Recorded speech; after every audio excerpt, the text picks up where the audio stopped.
Oke, ntar masih ada yang belum datang ya.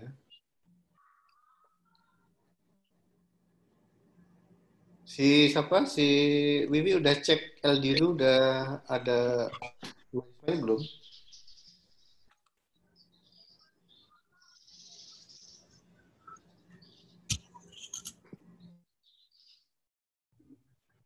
Halo? Adik-adik udah cek di LDRU udah ada namanya di sana? Sudah, Pak. Sudah. Sudah, Pak. Oh, kalau gitu absennya nanti di sana ya. Nanti habis ini saya set absennya di sana. Jadi setelah kuliah aja nanti. Oke.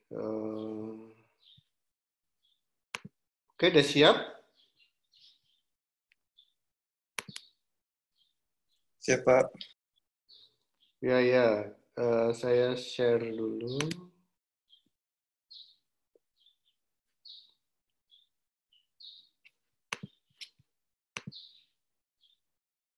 Ya, sudah kelihatan ya.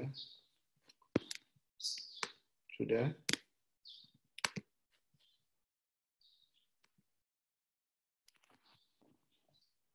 Oke, sudah kelihatan? Sudah, Pak. Sudah, Pak. Oke, ya. Sudah. Ya, ya saya buka lagi. Assalamualaikum warahmatullahi wabarakatuh. Terima kasih pada teman-teman semua yang sudah bergabung di kuliah perdana ini ya, di kuliah perdana farmakogenomik dan farmakogenetik. Kali ini saya lebih banyak ke bagian pengantar, jadi belum sampai yang dalam-dalam, masih superficial gitu ya. Jadi tujuannya adalah teman-teman semua bisa mengambil gambaran besar apa itu farmakogenomik dan farmakogenetik terkait dengan kefarmasian. Kaitannya nanti bisa dalam hal pengembangan obat, terus diagnosis dan terapi. Nah itu tujuannya di sana. Siapa? Si Wiwi kelihatan recordnya nggak di layar sudah? Sudah, Pak. Ada. Oh ya udah, oke ya. Ya ini pokok bahasan kita untuk 14 pertemuan ke depan. Hari ini saya akan membahas tentang pengantar farmakogenomik dan genetik. Nah, minggu depan baru kita mulai masuk ke basic ya, tentang apa itu genetik. Jadi sedikit kita akan bahas apa itu DNA, apa itu mutasi, apa itu polimorfisme. Jadi kita akan belajar di pertemuan kedua ini. Nah, berikutnya apa peran genetik pada respon obat terkait dengan farmakogenetik dan farmakodinamik nanti akan disampaikan oleh Bapak Tunggul. Nah, untuk kuliah farmakogenomik ini ya, kita akan lebih banyak fokus ke ini, enzim-enzim yang terlibat pada metabolisme obat. Nah, jadi sebenarnya farmakogenomik itu luas ya penerapannya. Jadi bisa mempengaruhi enzim, misalnya enzim ini ya, di dalam biokimia itu ada enzim yang buat sintesis tertentu. Nah, tapi banyak juga yang paling banyak nanti kita temui adalah yang terkait dengan metabolisme obat, sehingga nanti kita akan banyak fokus ke sana. Selain itu juga terkait farmakodinamik nanti juga ada reseptor dan sebagainya, juga itu ada perannya.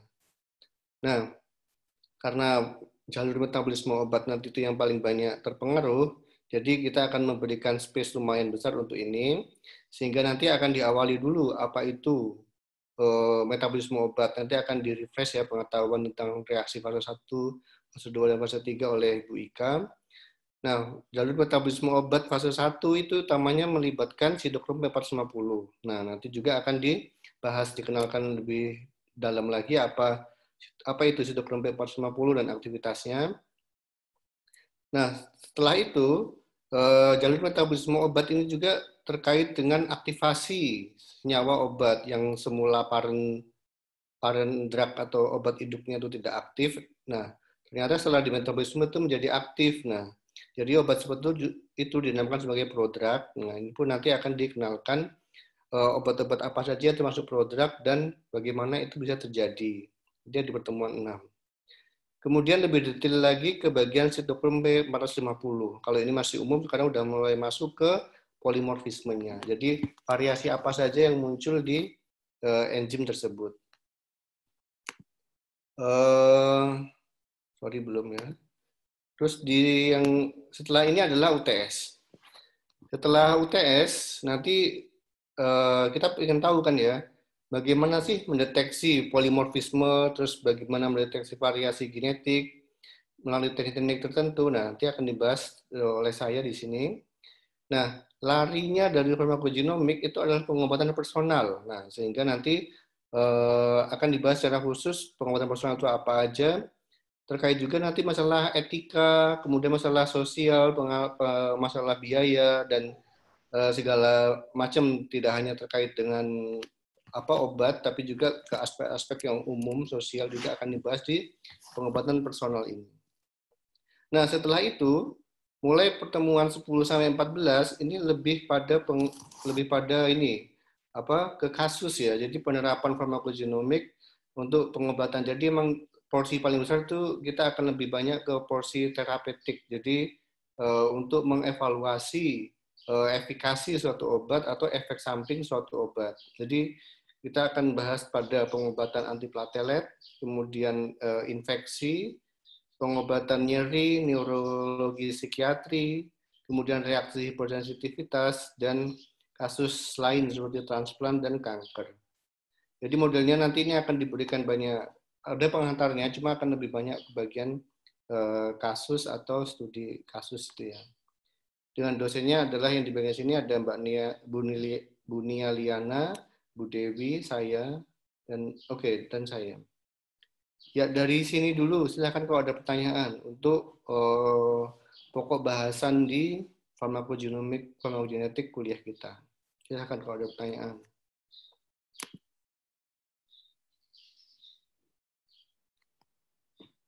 Nggak ada yang nanya tugas, nah ini ya. Ini sebenarnya RPS-nya belum jadi, sedang saya buat, tapi untuk komponen nilai ini belum ditentukan. Saya nanti perlu diskusi dulu dengan teman-teman apakah perlu tugas atau sebenarnya dari pertemuan 10 sampai 11 ini bisa jadi menjadi tugas. Jadi nanti kita akan memberikan kasus dan itu akan menjadi akan menjadi penilaian tugas struktur untuk adik-adik. Ini juga pilihan juga itu bisa untuk yang bagian sini. Ya, terkait konten gimana? Ada pertanyaan sebelum saya masuk lebih lanjut ke pengantar farmakogenomik genetik?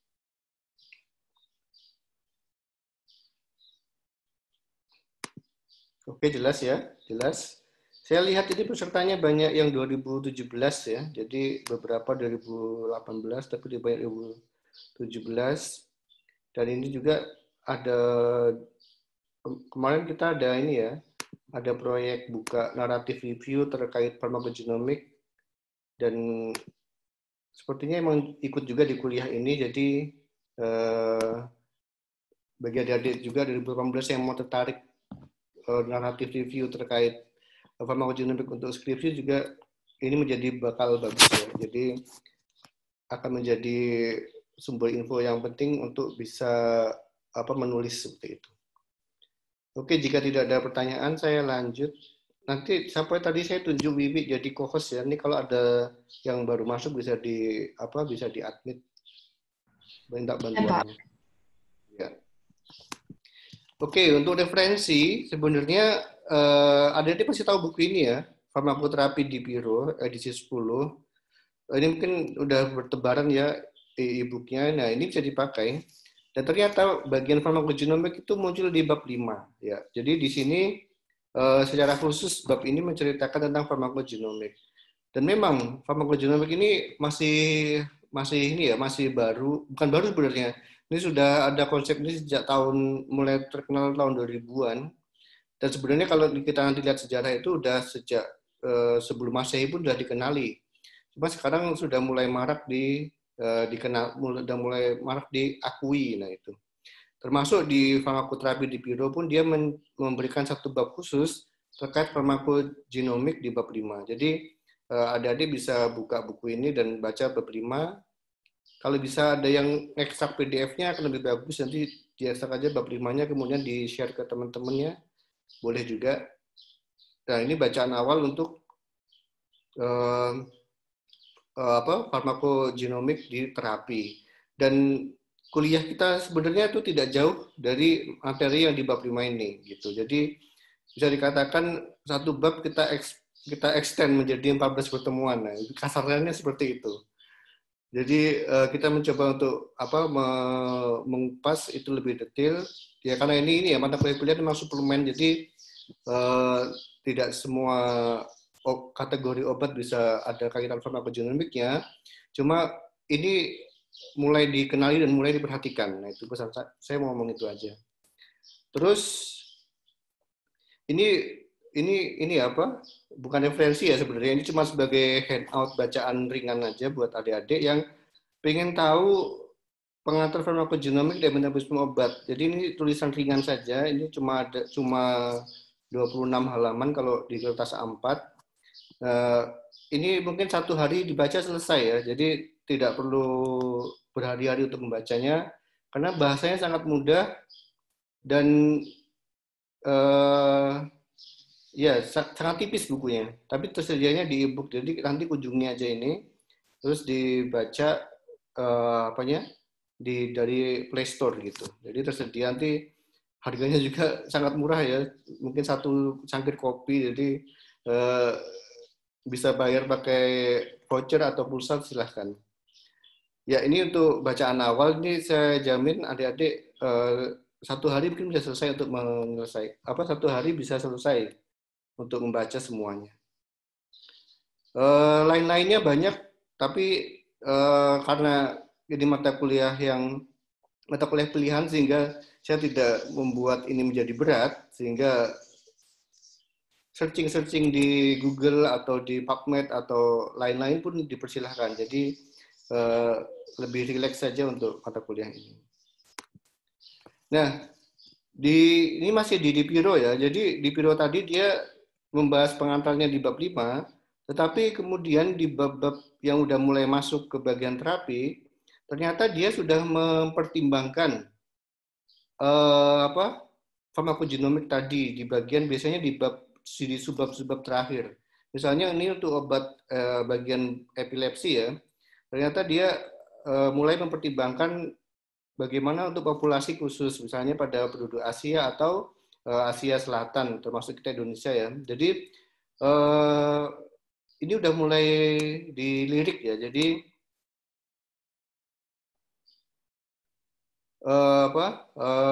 mulai dipertimbangkan terkait dengan pengaruh genetik tadi. Jadi ternyata di buku Dipiro pun pertimbangan genetik pun udah mulai masuk bahasan gitu ya, karena itu banyak terkait dengan kemanjuran obat dan efek samping. Nah itu jadi pada orang tertentu ternyata dia lebih muncul efek samping dibandingkan dengan populasi yang lain. Nah jadi obat-obat tertentu juga menjadi pertimbangan jika kita misalnya tinggal di Indonesia atau suku tertentu yang terkait dengan variasi genetik tadi. Nah itu jadi ini bisa menjadi pertimbangan, dan ini bisa adik-adik lihat juga di buku Dipiro udah memasukkan unsur ini. Oke, ya itu pengantar kait referensi. Sekarang kita mulai masuk secara umum dulu ya. Kalau kita kondisi sekarang, kita amati sekarang, satu obat itu cocok untuk semua. Jadi emang ya dari perusahaan farmasi pun ya obat misalnya paracetamol 500 mg atau allopurinol berapa miligram, itu ya dipukul sama rata, ini akan cocok atau ini akan diberikan pada semua populasi, tidak pandang bulu adanya variasi pada orang tersebut. Nah, sehingga ketika ada populasi yang sedemikian, padahal populasi ini pada orang yang berpenyakit sama atau dia dari negara yang sama, ternyata mereka memiliki perbedaan. Nah, jadi perbedaannya itu dalam hal merespon. Jadi ketika satu obat diberikan pada populasi yang umum ini, misalnya satu warga dunia atau satu warga ASEAN atau satu warga Indonesia, ternyata ada beberapa yang dia ini tidak berespon, alias obat itu tidak manjur. Kemudian populasi kelompok lain itu ada yang responnya bagus. Nah, pada sebagian kecil lain itu justru malah efeknya berkebalikan, justru adanya muncul efek samping. Nah, ini yang terjadi sekarang. Jadi kebanyakan yang terjadi sekarang. Jadi satu obat untuk semua. Nah, kedepannya dengan seiring perkembangannya pengetahuan farmakogenomik yang sudah semakin meningkat ya. Jadi kedepannya itu adalah ke terapi individual. Jadi berdasarkan dari gen. Jadi nanti ketika ada orang yang diketahui ternyata dia memiliki sifat tertentu, maka terapinya di-adjust. Jadi misalnya dosisnya diturunkan. Atau dia normal, tidak ada kelainan tertentu pada genetiknya, sehingga dia digunakan terapi biasa yang sedang kita jalankan sekarang. Nah, ternyata juga tadi pada orang yang mengalami efek samping ini, nah dia justru tidak boleh diberikan obat tersebut. Nah, sehingga diberikan terapi alternatif. Nah, jadi ini kondisi saat ini yang sekarang umumnya terjadi. Ke depan ini adalah terapi individual. Jadi berdasarkan dari genotype atau faktor genetik dari orang tersebut. Jadi ketika ada pasien kok tidak merespon atau justru dia malah efeknya membahayakan, nah itu bisa dicek genetiknya. Oh ternyata jika ada perbedaan dengan populasi umum, bisa diubah dosisnya atau diganti dengan obat yang lain yang tidak terpengaruh oleh genetik tersebut. Nah itu ini gambarannya. Jadi one drug fits all dan versus individualized therapy. Sampai sini ada pertanyaan nggak? Silakan kalau ada pertanyaan.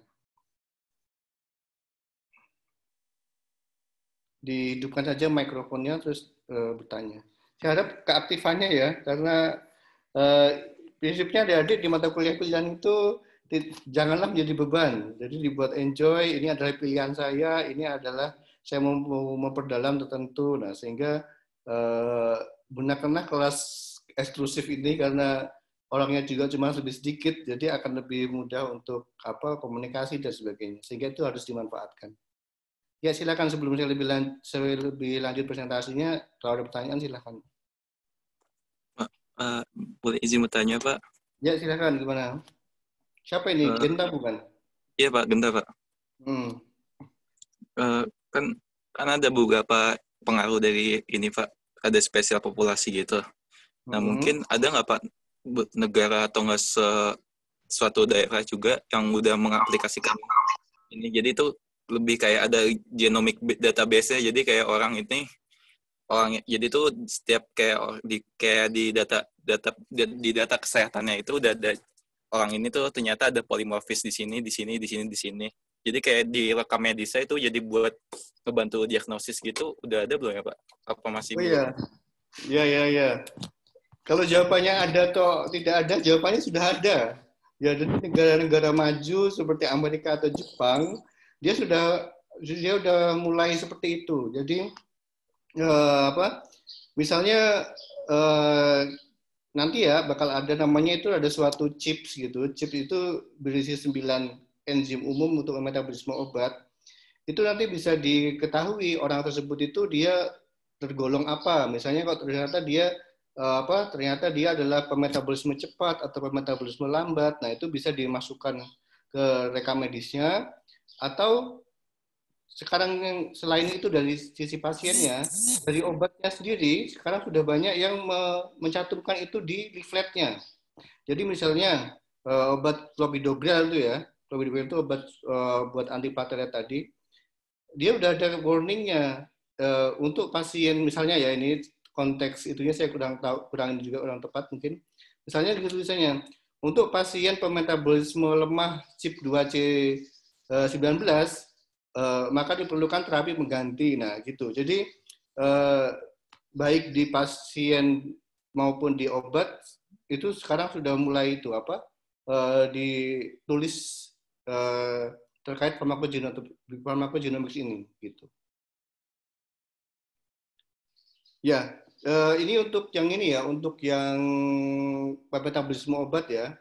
Dan sebenarnya farmakogenomics ini tidak hanya tidak hanya di metabolisme obat, sekarang yang sangat individualis terapi itu kan sebenarnya penyakit kanker ya. Jadi pada orang kanker yang dia sama-sama kanker payudara, tetapi variasi underlying mechanism disease-nya itu sangat berbeda-beda. Misalnya ada orang breast cancer ternyata pernah dengar ya ada HER2, jadi HER2 overexpression.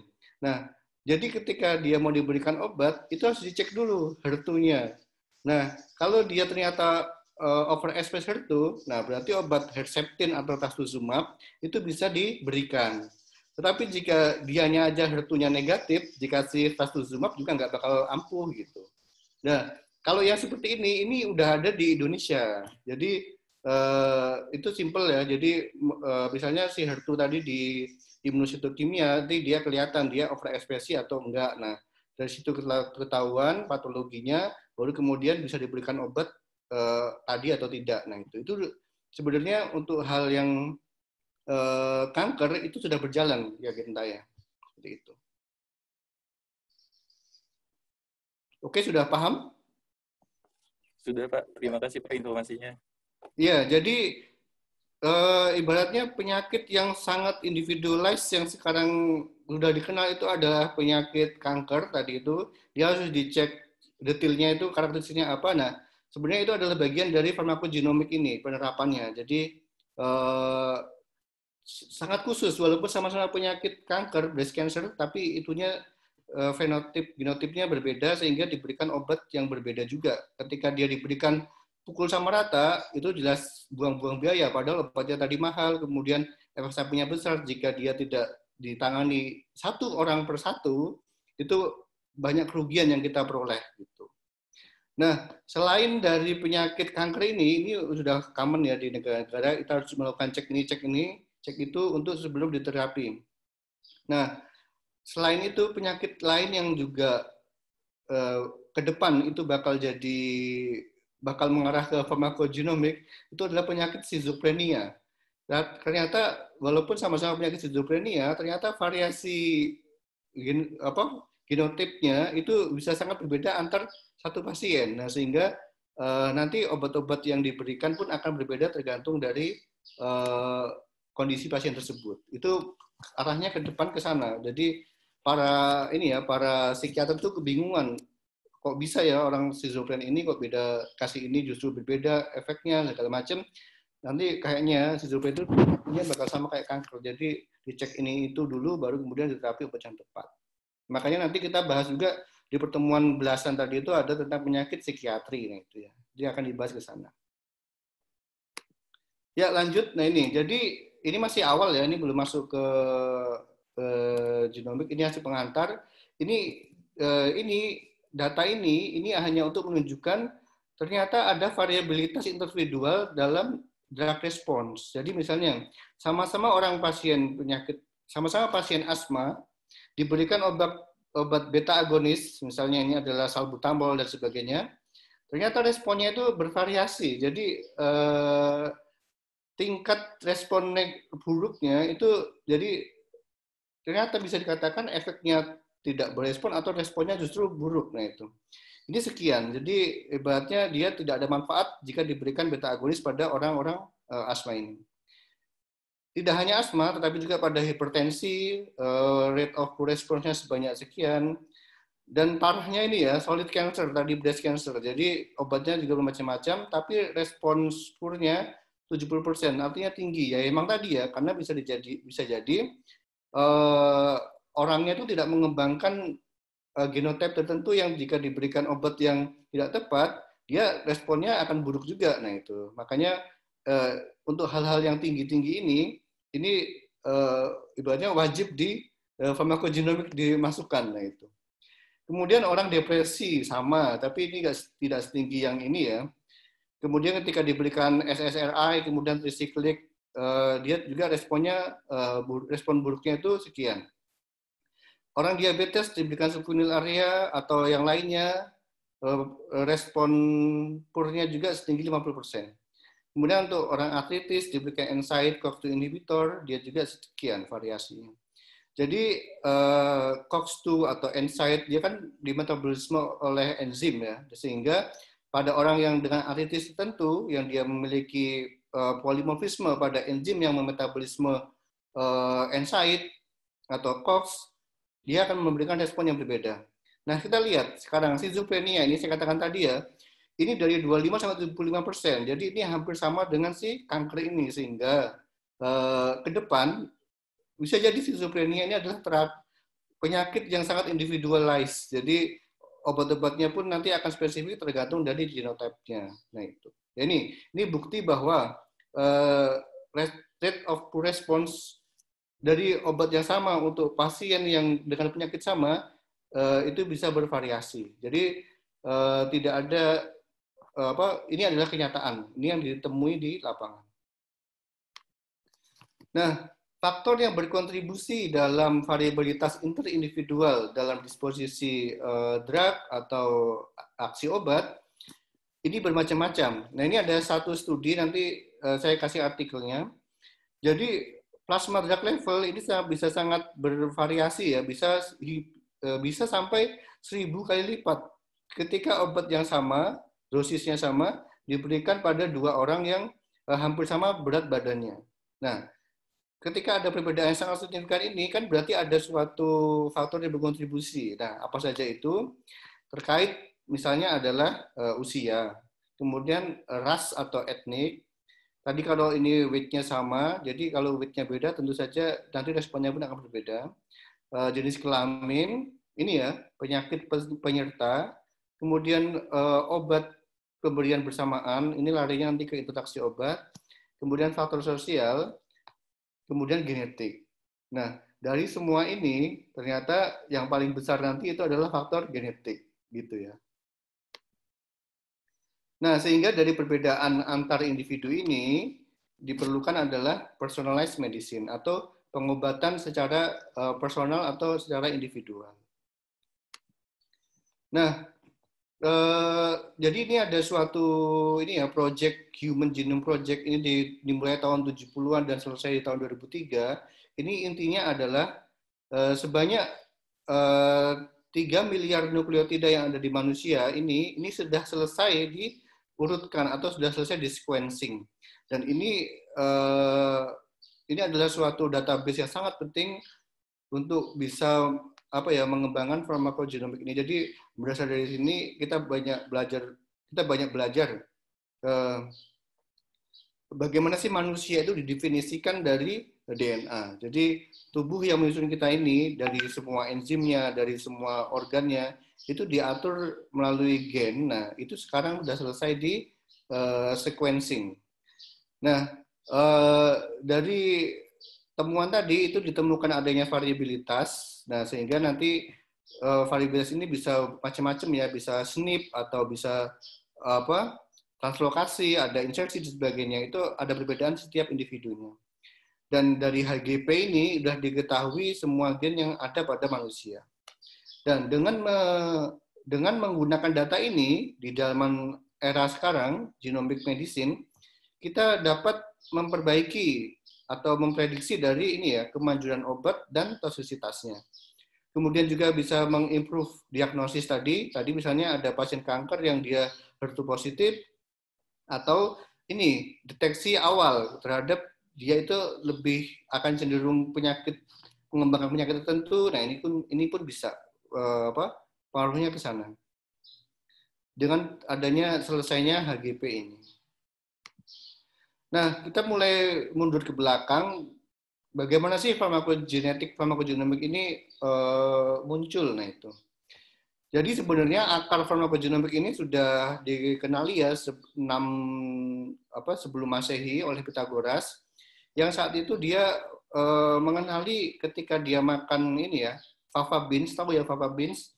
Fava beans itu kalau di bahasa kita itu koro benguk itu ya. Jadi kacang benguk. Jadi yang ada orang di beberapa desa itu dia makan sebagai tempe, dibuat tempe. Nah, ternyata di sana di tahun itu ya di Pythagoras itu mengenali ternyata beberapa orang ketika dia makan koro benguk ini itu dia ada yang menyebabkan orang itu menjadi sakit, nah itu. Tapi pada yang lain itu tidak. Nah, dia mulai berpikir itu ya, mengapa ada apa di sini? Sorry, bukan apa di sini, tapi ada apa di orang ini yang dia sakit tadi? Mengapa ketika memakan ini kok dia bisa mengembangkan penyakit?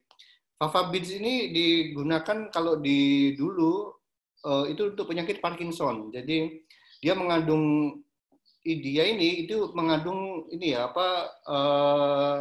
levodopa atau apa itu. Nah, sehingga ketika dia dimakan itu bisa memperbaiki. Jadi ini sudah di kandungannya ke sana.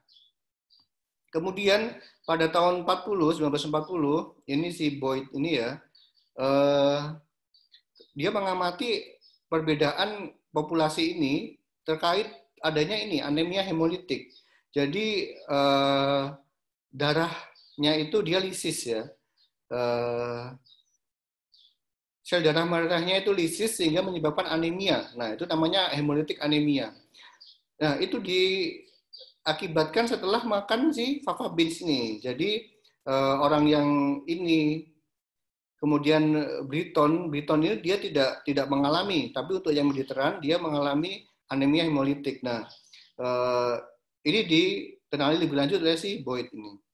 Jadi sehingga ini menyarankan bahwa adanya genetik dari orang ini Briton dan Mediteran ini enzim-enzimnya ada yang berbeda sehingga memberikan respon yang berbeda pada penyakit ketika respon berbeda dan dia akhirnya menderita penyakit anemia hemolitik.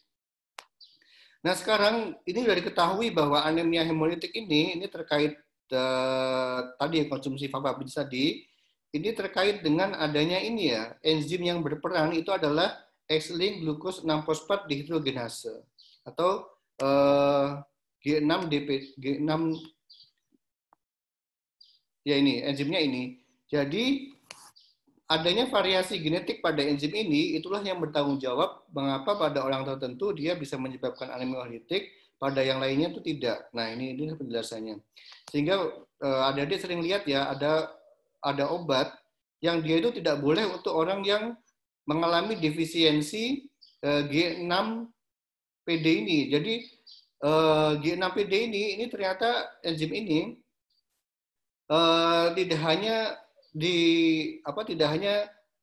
hanya merespon dari fava beans, ternyata banyak lagi obat yang mempengaruhi G6PD ini sehingga ketika dia mengalami defisiensi, efeknya itu bisa ke arah anemia hemolitik. Nah, sehingga pada beberapa leaflet obat dia ada tulisan seperti ini di warningnya.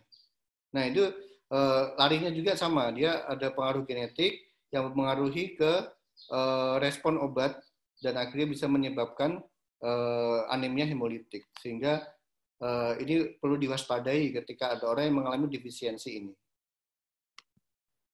Nah, berikutnya tahun 32 Sinder ini mengamati adanya ini ya phenyltiourea non-tester. Jadi tahu ya phenyltiourea ini suatu obat ini aslinya sangat pahit obatnya, tetapi pada orang tertentu dia itu tidak merasakan pahit sama sekali, jadi tasteless ya, jadi tidak ada rasa. Nah, itu kan jadi menimbulkan pertanyaan juga, mengapa pada orang yang tertentu dia bisa merasakan pahit, tetapi yang pada lain dia itu tidak. Nah, ini juga sama, ini berarti ada pengaruh genetik di orang-orang yang tersebut tadi itu. Nah, nanti adik-adik bisa baca di sini, di Wikipedia ini dijelaskan penjelasannya. Jadi, untuk kuliah ini bacalah dari berbagai sumber, apapun boleh, dari Wikipedia, dari internet, bisa dipakai. Karena ini adalah pengetahuan yang menarik dan semua banyak yang membahas, dan di Indonesia tulisan dari bahasa Indonesia pun udah banyak, jadi sering-sering saja untuk ngetik di Google, kemudian baca-baca ringan ketika senggang gitu.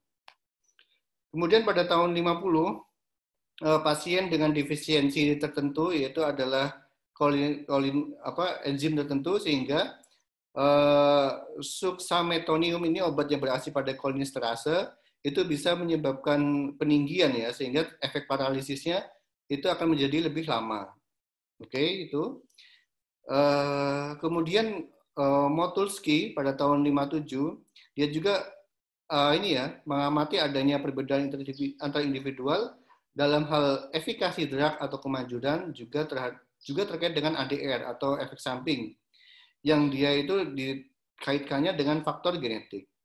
Kemudian tahun 59 itu Vogel, ini orang Jerman, dia menyetuskanlah istilah farmakogenetik. Jadi bagaimana respon suatu obat, bagaimana pengaruh perbedaan genetik dalam merespon suatu obat, sehingga istilah ini muncul.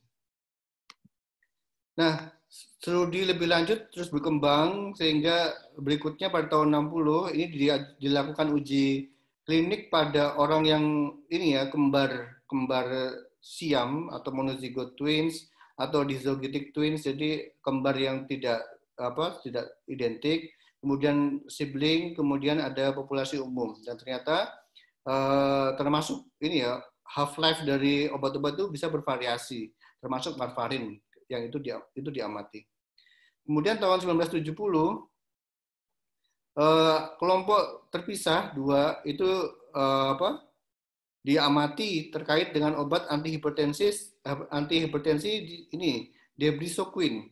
Ini juga obatnya mungkin sekarang sudah tidak ada, tetapi debrisoquin ini sangat terkenal ketika itu dikaitkan dengan pembahasan farmakogenetik. Ini di buku di handout saya juga udah saya bahas, nanti bisa dibaca juga apa itu debrisoquin dan pengaruhnya terhadap genetik dan antihipertensi ini. Terkait hal lainnya juga, contoh lainnya adalah si spartein, ini adalah obat anti aritmia. Dan ternyata setelah sekarang ya diamati, itu terjadi perbedaan variasi pada ini sitokrom P450-2D6. Jadi ada perbedaan di sana sehingga memberikan respon yang berbeda. Nah, jadi nanti ke depan tuh kita akan membahas lebih banyak enzim seperti ini. Jadi enzim metabolisme dan pengaruhnya terhadap obat. Jadi obatnya pun sebenarnya tidak banyak. Jadi sangat mudah untuk dikenali ya. Jadi adik-adik ketika membahas obat ini, oh ini ada pengaruh ke genetiknya, ini bisa jadi. Nah, seperti itu. Jadi akan lebih mudah penerapannya ketika adik-adik diskusi di farmakoterapi atau di mata kuliah lain atau di kerja barangkali, itu bisa dipertimbangkan.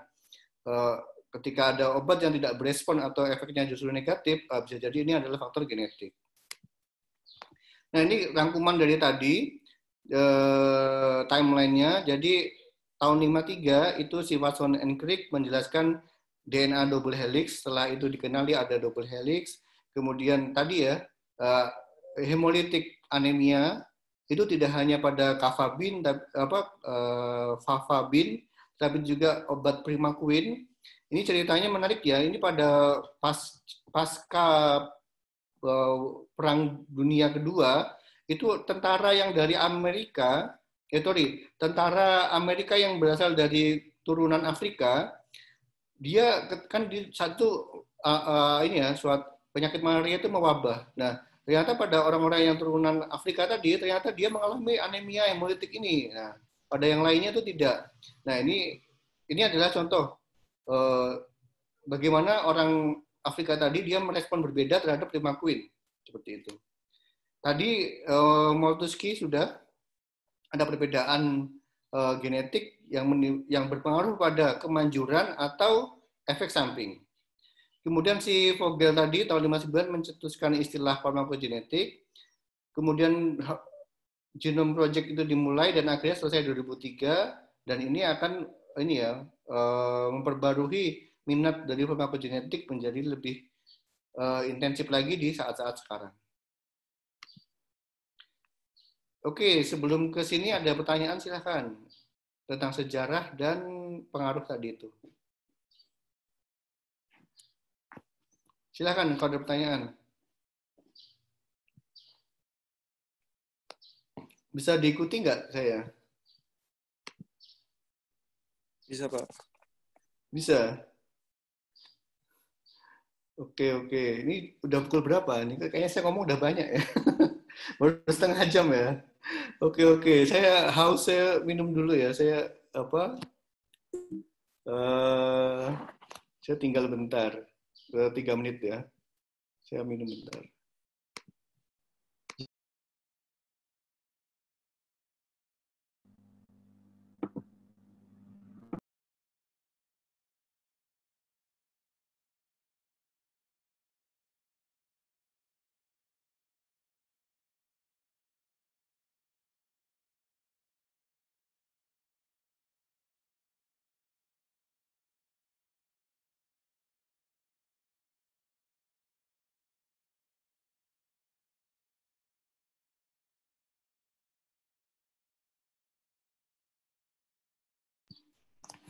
Halo, saya sudah kembali. Masih di sini semua?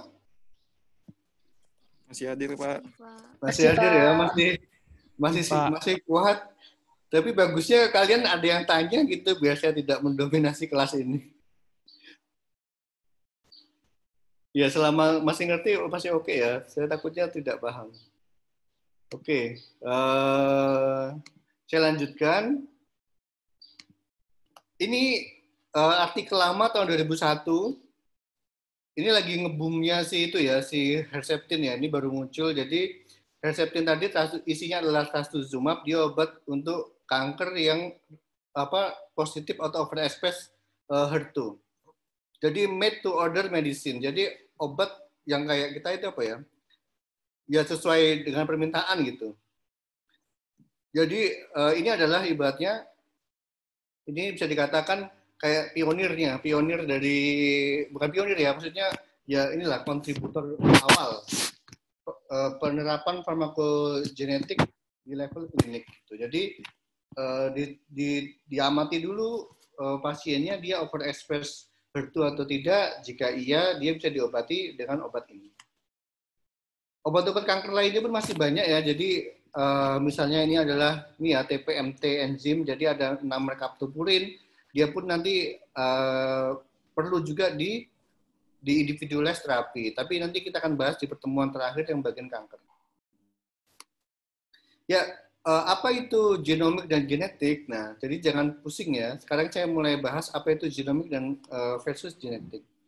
Genomik, genetik. Nah, genomik ini intinya adalah total informasi gen dalam organisme.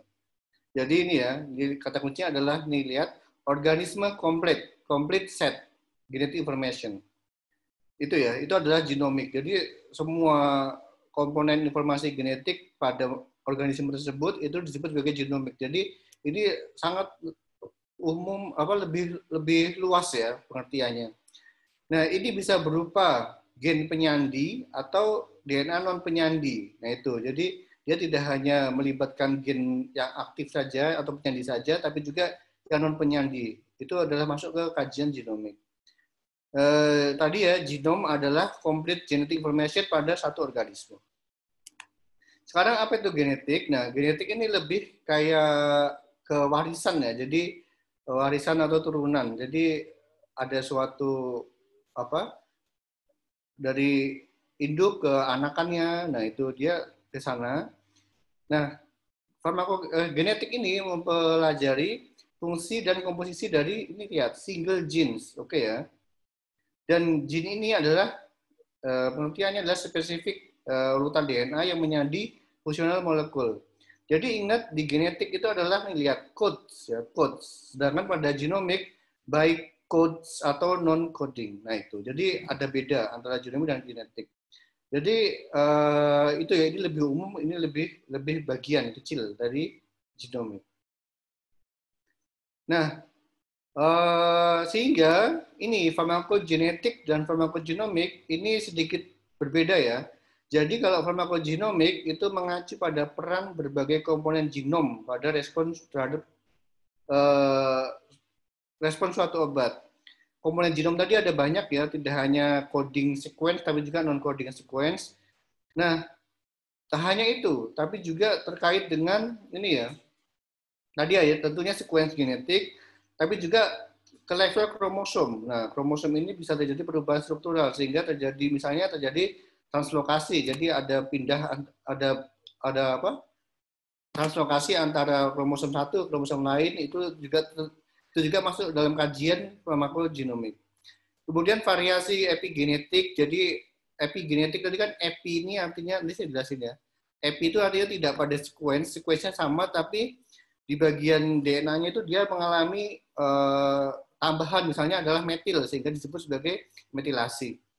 Kemudian variasi dalam profil ekspresi gen, jadi perbedaan tingkat mRNA atau adanya perubahan non-RNA non penyandi tadi itu ya, ada non-coding misalnya adalah microRNA.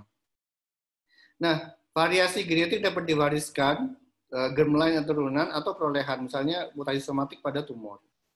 Sedangkan farmakogenetik ini adalah subkategori dari farmakogenomik yang mengacu pada peran variasi genetik pada respon obat. Jadi kalau ini adalah variasi genetik, ini adalah komponen genom. Nah, farmakogenetik ini umumnya merujuk pada polimorfisme DNA spesifik. Oke ya. Jadi coding sequence yang dia terjadi polimorfisme. Bukan pada perubahan epigenetik atau transkriptiomek di seluruh genom. Jadi dia lebih kecil. Tapi pada prakteknya ini dipertukarkan. Jadi jangan berdebat masalah ini. Intinya sama. Ketika dokter berkata genetik atau genomik, oke, larinya menunjuknya satu masalah tadi itu. Adanya variasi genetik. Jadi tidak usah bingung membedakannya, tapi jelas di sini adik-adik tahu basic perbedaannya. Tapi secara praktek dia saling dipertukarkan, jadi nggak masalah. Tadi saya mau bahas tentang epigenetik ya. Jadi bisa dilihat di sini. Jadi double helix DNA ini ternyata dia dikepak menjadi diikatkan pada namanya histon. Nah ini dia diungkel, kalau benang itu dia diikat ungkel gitu. Nah sehingga ini pun berikutnya nanti nukleosom ini pun akan dikepak lagi menjadi kromatin, kemudian kromatin dikepak lagi menjadi kromosom. Nah ketika udah membahas bagian kromosom, kemudian ada metilasi DNA seperti ini adalah genomik.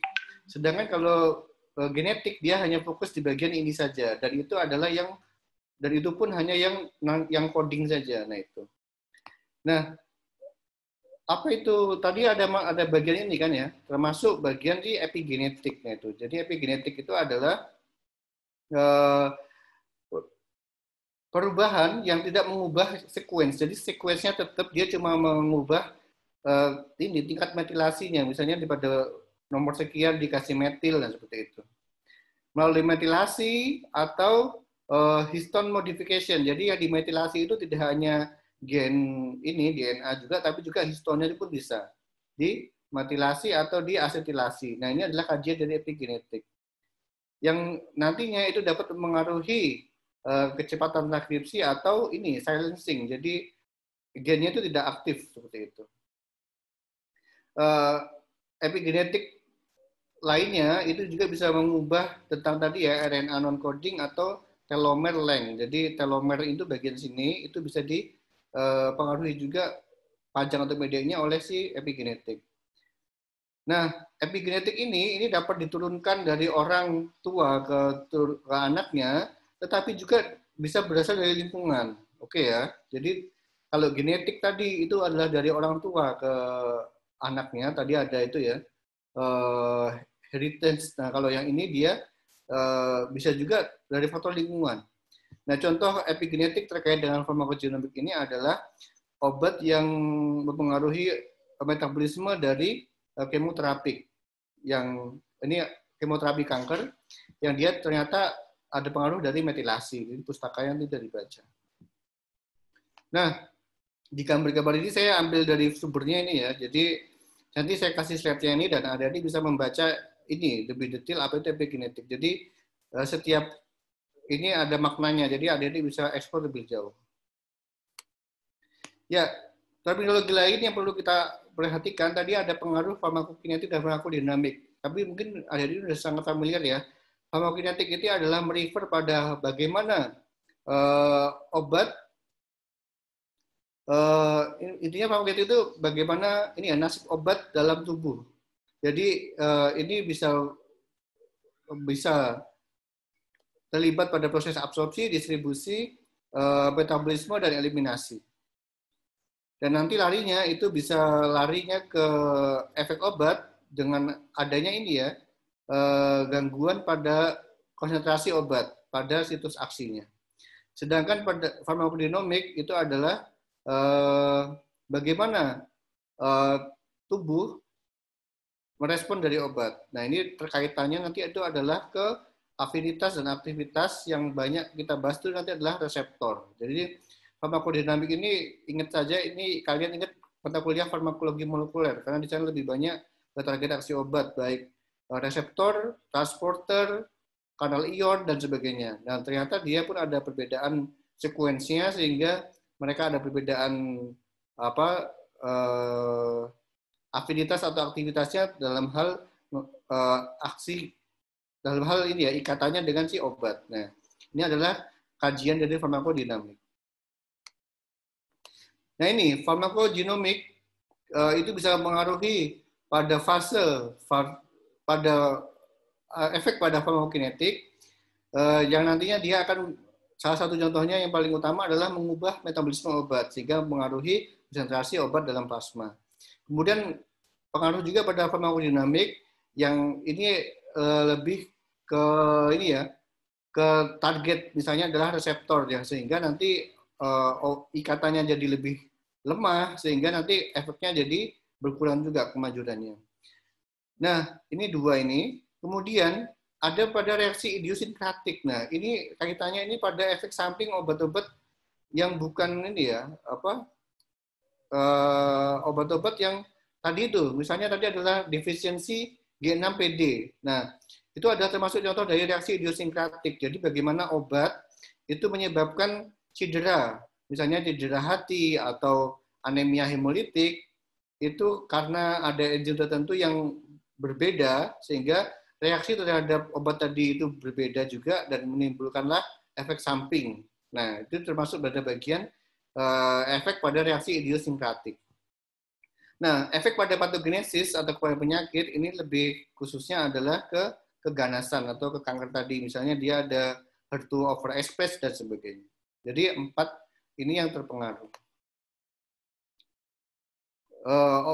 Berikutnya, bagaimanakah potensial farmakogenomik di masa depan? Yang jelas ini ya, adalah untuk menghemat biaya. Karena apa? Kita dapat memilihkan obat dengan efikasi yang meningkat atau menurunkan morbiditas dan mortalitas dengan cara ini ya tadi ya, meningkatkan efikasi atau menurunkan dari ADR. Jadi larinya ke sana, cost saving. Walaupun ADR tadi itu adalah bersifat preventable dan kaitannya juga dengan human error, tapi ini ya, idiosinkratik tadi ini tidak terprediksi. Jadi kita benar-benar tidak tahu apakah pasien yang akan diobati ini dia akan mengembangkan reaksi alergi atau tidak. Nah, sehingga ini pun menjadi perhatian. Padahal kita tahu juga bahwa efek samping obat itu lebih banyak pengaruhnya itu karena idiosinkratik tadi. Jadi tidak terduga. Dan kalau udah ngomong idiosinkratik, berarti dia adalah ke faktor genetik. Seperti itu. Ini ada satu penelitian dari 2.200 sekian ADR di Rumah Sakit Pendidikan.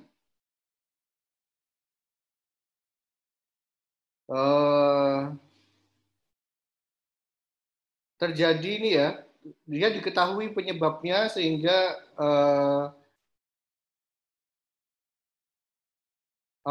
dan itu ada pengaruh terkait dengan variabilitas farmakogenetik sehingga ADR-nya itu akan lebih sedikit. Jadi ketika farmakogenetik itu diterapkan, ADR itu akan lebih menurun. Ya, kembali lagi ke sini, masih potensial farmakogenomik. Jadi ketika semua pasien dengan penyakit yang sama diberikan obat yang sama, ternyata dia responnya bisa berbeda. Ini adalah populasi umum, memang ya dia lebih banyak, dia merespon dengan bagus, kemudian tidak mengembangkan toksisitas, tetapi pada beberapa orang yang tadi itu dia bersifat tidak berespon atau justru dia malah mendapatkan efek toksik. Nah, sehingga diperlukan obat alternatif atau dosisnya di-adjust seperti itu. Tadi sudah saya katakan, ini adalah pentingnya farmakogenomik di masa depan. Jadi kita bisa menseleksi pasien berdasarkan karakteristik genetiknya sehingga treatmentnya akan berbeda. Apakah dosisnya diturunkan atau mendapat dosis normal seperti biasa dan obat yang serupa atau diberikan obat yang berbeda, tergantung dari genotype-nya. Sekarang kita akan berbalik sedikit, kita akan beralih sedikit ke peran farmakogenomik kaitannya dengan proses pengembangan obat.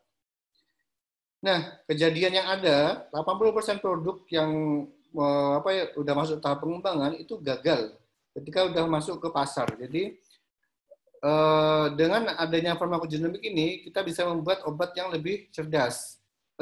Kita bisa mengembangkan pengembangan obat yang lebih cerdas.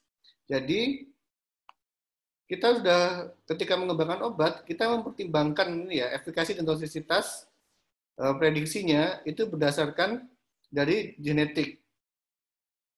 Kemudian dengan kita menerapkan farmakogenomik pada proses pengembangan obat, ini membuat proses akan lebih efisien karena kita akan menurunkan jumlah pasien yang akan kita enroll. Kemudian menurunkan juga biaya dan waktu sehingga itu akan lebih cepat datang ke pasar. Nah, bagaimanakah gambarannya? Kita lihat di sini. Ini kondisi sekarang, ini kondisi yang kalau pakai farmakogenomik. Nah, ini proporsi pasien yang menunjukkan poor atau responnya buruk atau tidak ada respon.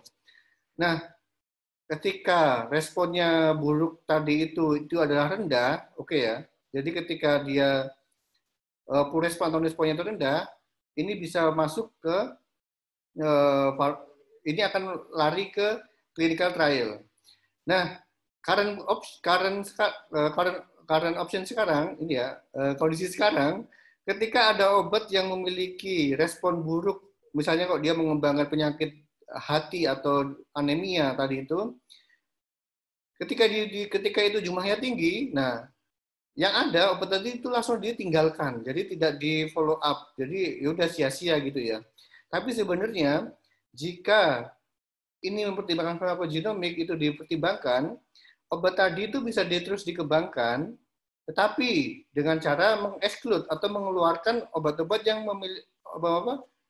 mengeluarkan pasien yang dia itu berisiko mengalami efek buruk tadi. Nah itu, sehingga ini akan aman pada orang tertentu, tetapi tidak aman pada orang lain. Nah, orang lain ini nanti tidak diikutkan ke clinical trial.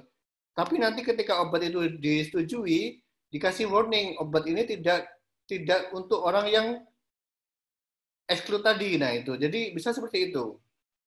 Jadi ketika dia amati misalnya tadi obat tadi ya Primaquine misalnya, tadi ternyata pada orang yang defisiensi G6PD dia ada respon yang buruk sehingga dia tidak ikut dalam clinical trial, dia udah di-exclude. Nah, ketika obat pada orang umum ini ternyata aman dan di warningnya ditulis saja berarti obat ini tidak cocok dan tidak boleh digunakan pada pasien yang defisiensi ini. Nah, seperti itu. Jadi, smarter drug development seperti itu. Jadi, kita mempertimbangkan farmakogenomik sehingga clinical trial terhadap obat yang responnya buruk ini tetap bisa berjalan dan nantinya arahnya ke sana. Jadi, dikasih tahu ini cocok untuk ini dan tidak cocok untuk orang yang dengan itu. Nah, walaupun misalnya ini yang bawah dia respon buruknya itu adalah rendah, ini bisa lebih, kalau kita milih ini akan lebih optimal untuk clinical trial-nya sehingga populasinya yang pasiennya di enroll sedikit dan waktu ini akan lebih cepat. Nah itu. Jadi smart drug development process seperti ini.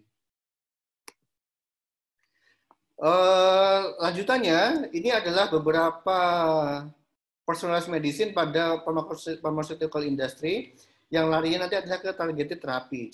Contohnya tadi sudah saya sering bahas adalah Herceptin. Dia hanya cocok untuk HER2 positif metastatic breast cancer gitu. Jadi ketika pasien tidak positif HER2-nya, jangan pakai obat ini karena dia akan mubazir, sia-sia, tidak berpengaruh. Kemudian pada Gleevec, jadi Gleevec ini adalah obat untuk CML, chronic myeloid leukemia. Nah, orang CML ini harus dicek dulu kromosomnya, dia positif Philadelphia tidak. Nah itu, ketika dia mengandung Philadelphia kromosom positif, ini bisa diobati dengan Gleevec, sehingga Gleevec itu erlotinib ya, dia tyrosine kinase inhibitor, di Farmol sudah saya bahas itu ya. Dan ketika pada pasien tadi dia tidak mengandung Philadelphia kromosom, itu tidak cocok untuk diberikan Lifec. Sama untuk erlotinib, dia untuk obat kanker paru non small, dia efektif untuk yang EGFR-nya positif. Kemudian Maraviroc ini obat untuk penyakit HIV. Jadi perlu dilakukan ini ya, screening dulu di reseptornya. Pada pasien tadi, reseptor tadi itu kan ini kan reseptor buat penempelannya si HIV untuk masuk ya. Jadi itu perlu di screening dulu ketika dia itu adalah benar untuk pintu masuknya si HIV, itu bisa digunakan. Tapi ketika dia tidak memiliki pintu masuk yang digunakan oleh HIV, itu tidak tepat untuk dikasih obat Maraviroc ini. Kemudian iloperidon ini obat untuk skizofrenia. Ini ada beberapa genetik marker tertentu yang dapat memprediksi good response dari obat ini. Nanti di bahasan psikiatri akan dibahas lebih lanjut. Ya, pharmacogenomic paradigma dalam pharmaceutical industry ini akan memiliki banyak manfaat, yaitu dalam hal prediksi efikasi atau kemanjuran, prediksi side effect umum, prediksi side effect yang jarang, dan market expansion. Ini manfaatnya jika mengembangkan obat dengan mempertimbangkan pharmacogenomic. Nah, bagaimana respon FDA terhadap pharmacogenomic? Jadi secara umum, industri itu dia agak takut atau ragu ya untuk mensubmit pharmacogenomic data. Itu karena ditakutkan itu akan memperlambat dari pengembangan obat dan ini ya, karena pasiennya semua itu yang perlu sampelnya itu sampel pasien tadi berarti harus diuji dulu genetiknya dan sehingga mungkin ditakutkan itu akan lebih lama. Nah itu sehingga mereka agak ketakutan ini tahun dulu ya, tahun 2000-an awan. Sehingga pada tahun 2003 si FDA mengeluarkan ini guidance panduan untuk industri bagaimana genomic data pun itu harus dimasukkan. Dan ngecek untuk tadi ya genomik tadi ini masih secara sukarela, jadi tidak wajib. Nah, sekarang terkait dengan perkembangan yang ada, literatur yang sudah publish, sudah banyak obat yang dikaitkan dengan pharmacogenomic. Jadi yang paling tinggi ini adalah obat terkait ini ya, obat untuk kardiovaskuler, ternyata dia membahas jumlah obatnya ini paling tinggi, disusul kemudian ada hormon, kemudian psikotropik, antiinfeksi, analgesik, respiratory, muskuloskeletal, GI, neuro, lainnya, ophthalmic, kurang tahu nih GU ya, kemudian antihistamin, dan ini. Jadi terjadi peningkatan laporan ilmiah yang mengaitkan jumlah obat terkait dengan pharmacogenomic data. Nah, sekarang FDA sudah menyetujui pelabelan pharmacogenomic pada obat-obat berikut. Jadi dia ini ya, kelas obat yang mengandung PGX. Jadi PGX ini artinya pharmacogenomics data. Jadi untuk antiinfeksi sekarang sudah 30,7% dia memberikan informasi tentang pharmacogenomics-nya. Kemudian psikotropik, GI sekian dan sekian. Jadi informasi di prescribing information tadi atau di resep obatnya sudah ada informasi tentang pharmacogenomics-nya.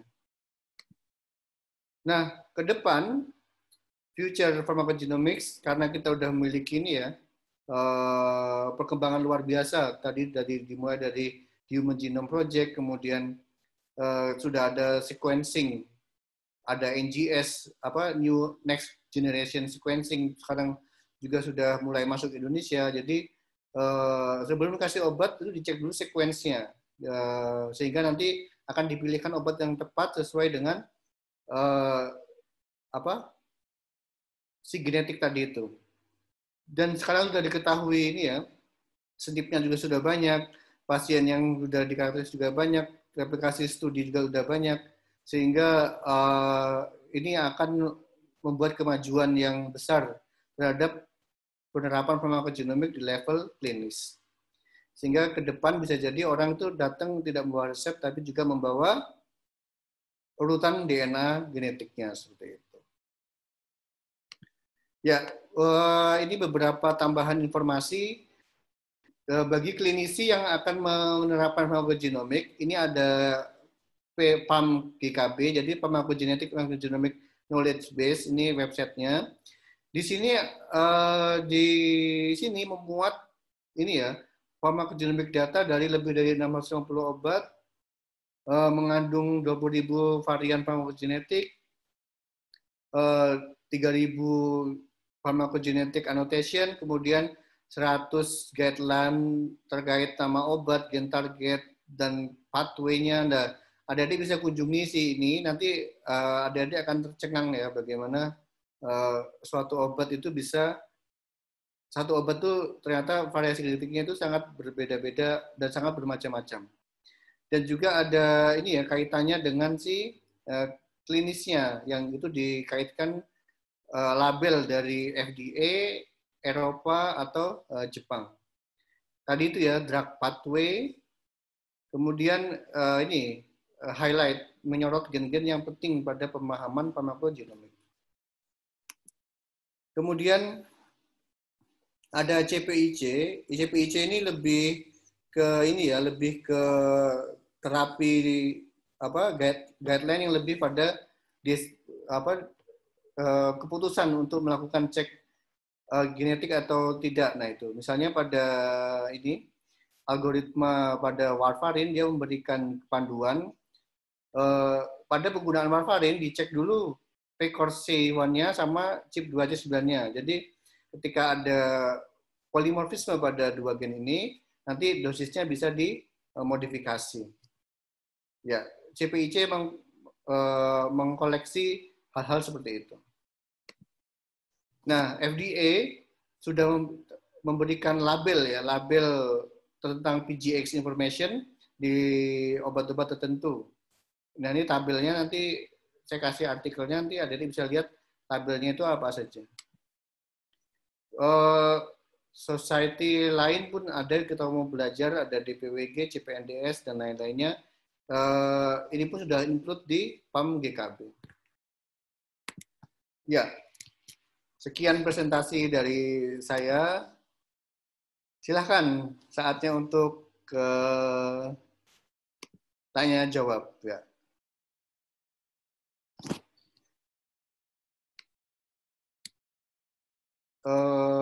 Stop share. Ini masih pada di sini kan ya? Masih, Pak. Masih, Pak. Jangan-jangan saya ngoceh tadi udah pada kabur ya. Ini kelihatan nggak ada label obat di sini? Kelihatan? Kelihatan, Pak. Nah, ini contoh label obat yang disetujui FDA. Jadi pada clopidogrel dia udah ada box warning seperti ini.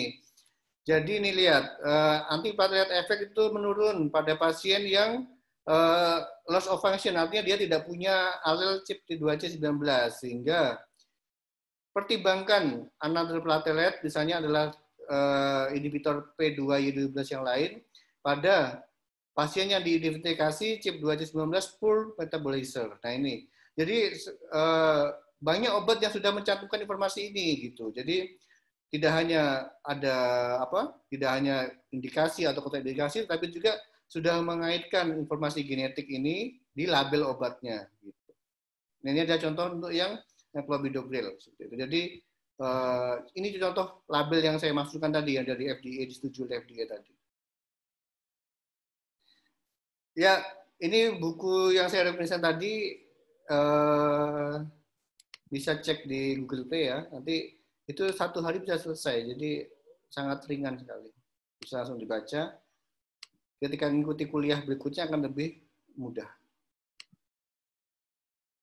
Ya, silakan sekarang saatnya tanya jawab. Wah, ternyata saya ngobrol udah 1 jam ya. Ya, silakan, masih ada waktu untuk diskusi. Ini recordingnya masih jalan kan ya? Masih, Pak. Oke. Ya, silakan. Setelah kuliah ini, apa yang kalian pikirkan? Atau silakan komen boleh. Pak, ingin bertanya Pak, sama mungkin mengkonfirmasi. Kan kalau epigenetik sama tadi polimorfisme itu kan bisa didapatkan dan diturunkan juga. Berarti itu ada kaitan dengan evolusi juga ya Pak. Oh ya, ngomongin polimorfisme, mungkin saya ingin bertanya Pak, saya pernah baca antara polimorfisme sama mutasi. Itu kadang saya baca kan di ResearchGate, mungkin di Quora, itu ada yang gimana ya? Kayak polimorfisme sama mutasi itu bisa dikatakan hal yang sama, tapi mungkin kalau mutasi itu dikatakan untuk gen-gen yang mungkin jarang ada variasinya. Itu sih Pak, saya bingung aja pertanyaannya gitu. Antara polimorfisme sama mutasi. Agak pernah baca-baca jadi agak bingung sih. Itu jatuhnya besok ya Genta ya, pertemuan depan. Walah, oke siap Pak. Iya, jadi yang besok basic genetik itu akan saya jelaskan di sana. Tadi perbedaan SNP sama mutasi, ada mutasi silent, ada non-synonymous dan sebagainya, itu akan dijelaskan besok. Jadi ditunda dulu aja ya besok ya, simpen dulu aja ya. Oke, siap Pak. Ya, besok saya akan lebih banyak ke biomolnya, jadi pengaruh, kan ada satu asam amino disandi oleh berbagai macam kodon. Nah, itu nanti larinya ke sana gitu. Jadi ada yang mutasinya itu tidak mengubah asam amino itu bisa. Nah, itu. Tapi lebih detailnya besok saja, kita keep dulu jawabannya ya. Ini akan lebih jelas. Ya. Itu ada bahasanya besok. Minggu depan. Baik, siap Pak. Terima kasih Pak. Ya. Silakan yang lain. Ini ada Afif, ada Inas, Maitsa.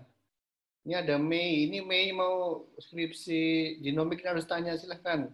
Ini ada Raihan juga.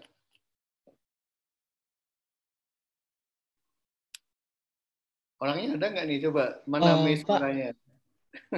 Ya, silahkan. Pak, izin buat ini Pak, sholat Jumat udah azan di sini Pak. Oh iya, kamu di mana? Gorontalo ya? Iya Pak. Iya, silahkan. Iya, kasih Pak. Ya. Ya, yang lain silahkan silakan ditanyakan.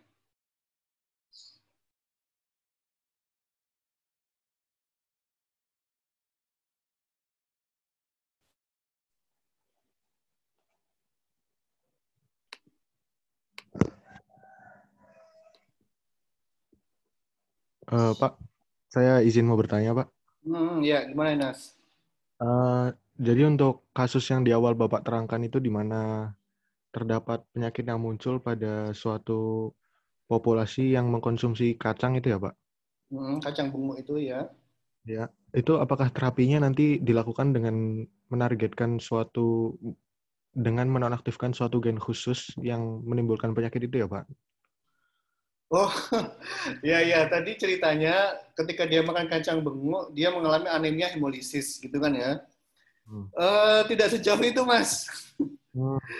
Iya, jadi karena dia udah bawaannya itu, ya cara paling gampang ya menghindari, gitu. Jadi pengobatannya nanti seperti anemia biasa. Jadi misalnya dikasih transfusi jadi anemianya yang diobati.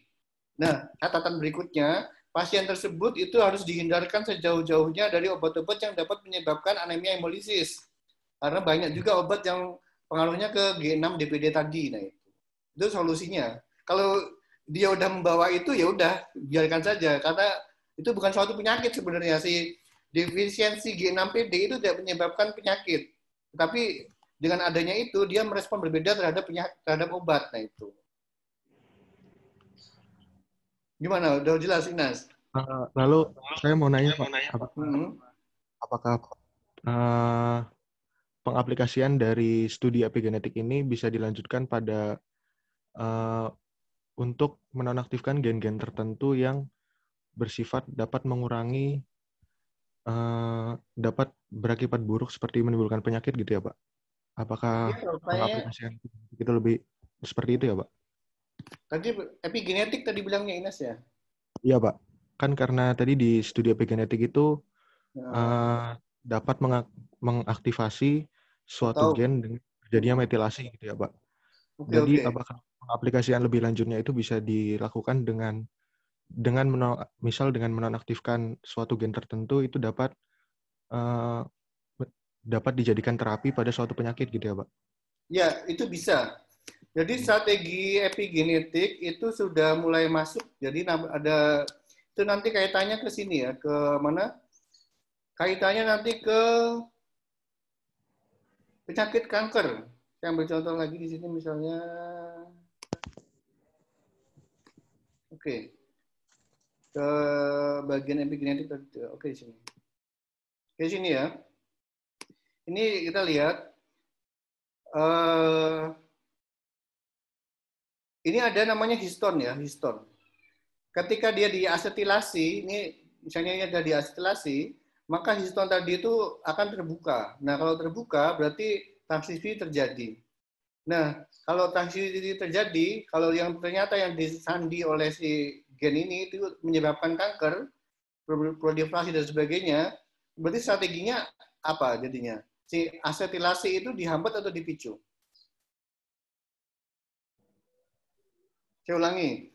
Ketika histon diasetilasi, menyebabkan ini ya terbuka sehingga proses transkripsi terjadi sehingga nanti proliferasinya akan meningkat dan sebagainya yang itu mengacu ke kanker. Nah, ketika ini menjadikan target aksi obat, berarti enzim yang membuat asetilasi tadi itu dihambat atau dipicu? Dihambat, Pak. Nah, dihambat. Nah, itu menjadi target aksi obat. Jadi ada obat yang menghambat namanya HDAC inhibitor. Jadi histon deacetilase inhibitor. Jadi obat tadi itu menghambat dia histon tadi sehingga nanti tadi itu akan berhenti seperti itu. Tadi saya ketukar ya, ada deacetilase dan asetilasi. Tapi ada obat namanya cari aja nanti HDAC inhibitor. Nanti itu akan muncul suatu obat yang itu bisa buat target penyakit kanker gitu. Jadi bisa Inas jawabannya. Baik, Pak. Terima kasih, Pak. Ya, bisa menjadi titik tangkap. Ya, silakan yang lain. Mohon maaf, Pak, tadi kurang agak putus-putus. Tadi yang HDAC inhibitor, apa namanya obatnya? Ya, namanya HDAC inhibitor, histon deacetilase inhibitor. Nama itunya, nama obatnya. Ya. Oke, siap Pak. Terima kasih, Pak. Ya, itu bisa ditelusuri silakan. Nanti akan kejawab pertanyaannya Inas kalau udah membaca Wikipedia-nya boleh. Baik, Pak. Ya, jadi kuliah itu sering banyak baca di luar ya. Jadi saya bilang kata kunci tertentu adik-adik yang mencari sendiri di luar nanti dengan cara seperti itu akan lebih kaya, akan lebih banyak nangkal, lebih banyak wawasan. Intinya seperti itu. Jadi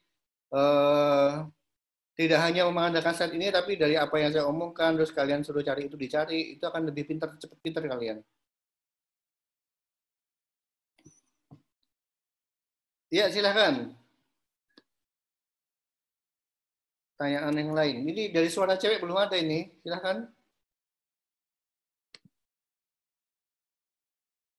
Ini 2017-nya. Silahkan ditanyakan.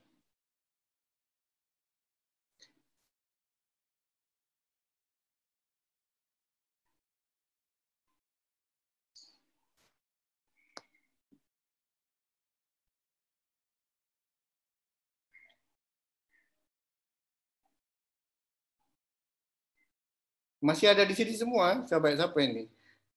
Samuela ada, coba mana suaranya? Masih, Pak. Oh, di mana Samuela sekarang? Di Bekasi, Pak. Oh, di Bekasi. Ya, silakan bertanya.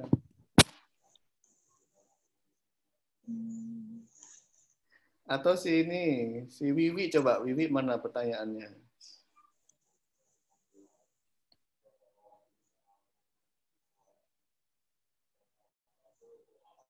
Nggak ada ini Wiwi. Belum, Pak. Oh, belum. Jelas ya?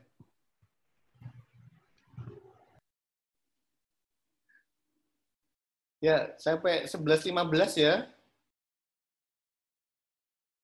Saya masih ada waktu 4 menit.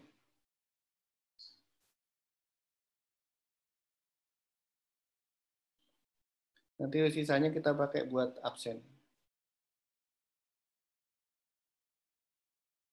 Saya ingin dengar suaranya si ini. Mei Dea, mana coba Mei Dea? Mana suaranya coba? Iya, Pak. Coba Mbak tanya Mbak atau komentar. Saya lihat komentarnya juga nggak apa-apa deh. Setelah kuliah ini apa komentar Mbak Mei? Misalnya Pak, saya setelah ini jadi pusing gitu, boleh juga. Silahkan komentarnya. Ya ini sih Pak, makin tertarik aja sih Pak, soalnya kan emang gen itu sangat berpengaruh gitu buat terhadap efek obat seperti itu sih Pak. Masih belum terlalu jauh pemahamannya. Tapi basic yang sekarang sudah mulai membuka matanya ya. Iya Pak. Wawasannya udah mulai terbuka dengan kuliah hari ini. Oke. Iya. Satu lagi siapa kemana? Yang satu lagi Raihan, coba mana suaranya? Iya Pak. Ya, coba ini saya belum tahu wajah lo. Raihan tuh yang mana gitu. Kalau Mei pernah lihat PBL waktu itu ya. Coba tunjukin wajahnya Raihan mana? Ya sebentar Pak. Apa pakai jilbab dulu? Kalau kuliah siap-siap ya pakai ini.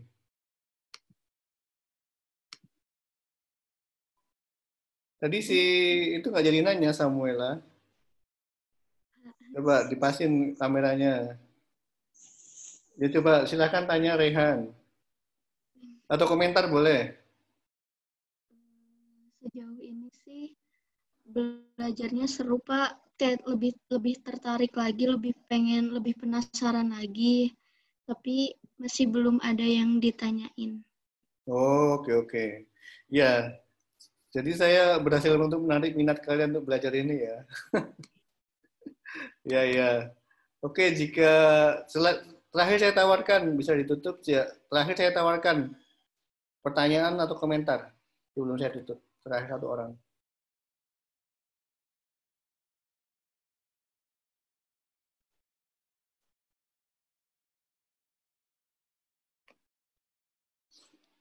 Oke, kalau tidak ada saya tutup ya. Jadi pesan saya bisa kunjungi tadi itu di Piro bab 5. Kemudian bisa di print atau di ekstrak PDF-nya di bab 5. Ini ada Ukti juga ya. Ukti mana suaranya ada?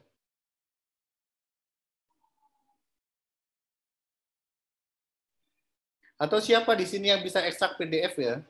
Jadi bab 5 itu diambil, kemudian cuma bab 5-nya aja itu nanti yang bisa dibagi ke teman-teman gitu. Kemudian yang Google Book tadi bisa dibaca, handout saya itu sangat ringan. Kemudian yang ketiga, saya akan nanti bagikan ini ya, artikel jurnal sama ini. Terus perbanyak ini apa?